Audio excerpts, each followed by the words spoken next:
And for this evening, not going to be too bad. It's going to be a little windy, but can kind of give you that wind blown, that model look for those pictures for tonight. Now, if you're headed out for any outdoor plans beforehand, definitely grab the warm layer, keep it around, because it's going to be windy, and then those temperatures are dropping on down. Second half of the weekend, completely different story. It is beautiful for tomorrow. Still today, not a bad day, but definitely cooler. Tomorrow we are warmer and then have that wind, not as strong, 10, 20 miles per hour, but it's coming out of the southwest, so it's a warm wind compared to what we got going on for today. We have this cold front crossing through. The system is well off to the north, but we're seeing that wind about 30, 40, even 50 miles per hour, and it's starting to pick up out there for this morning. That will be the case here as we head into the lunch hour. There's your timestamp. We're seeing that wind start to pick up, and especially into the afternoon, 30 to 50 miles per hour. And then as we go into this evening, starts to die down a little bit and subside as we go into tonight.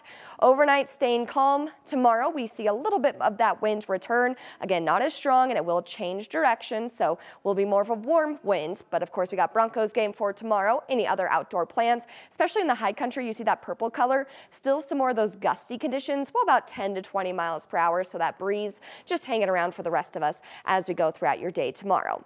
And of course, game day forecast, there you go. There's the wind. Temperatures beautiful, mid-70s all the way from kickoff into fourth quarter. So if you're tailgating, headed out to the game, can't beat this for tomorrow.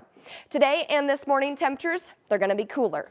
This is really where we should be for this time of the year, 20s, 30s up in the high country, and then some 40s and 50s for the rest. But if you notice this, we're already at 57 degrees. Our afternoon high temperature, we're not warming a whole lot. That front is already here. The wind is here, the cooler air. So that's why today is going to be so much cooler. And then here to the southeast corner where that front take a little bit longer to get, those temperatures still have time to get a little warmer. So it really depends where you are, but I'd still keep that warm layer around because that wind going to make us feel colder.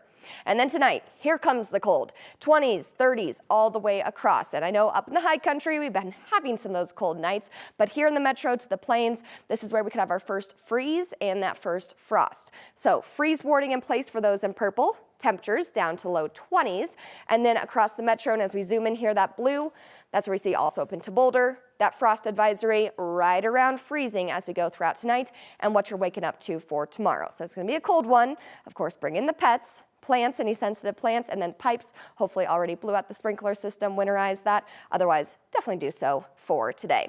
Tomorrow we rebound quite nicely. There's the 70s, even 80s down to the southeast, like the cold front never happened. 50s, 60s to the west. And then 7-day forecast. There you go for this weekend. And then for our upcoming week, nice and seasonal, upper 60s, low 70s.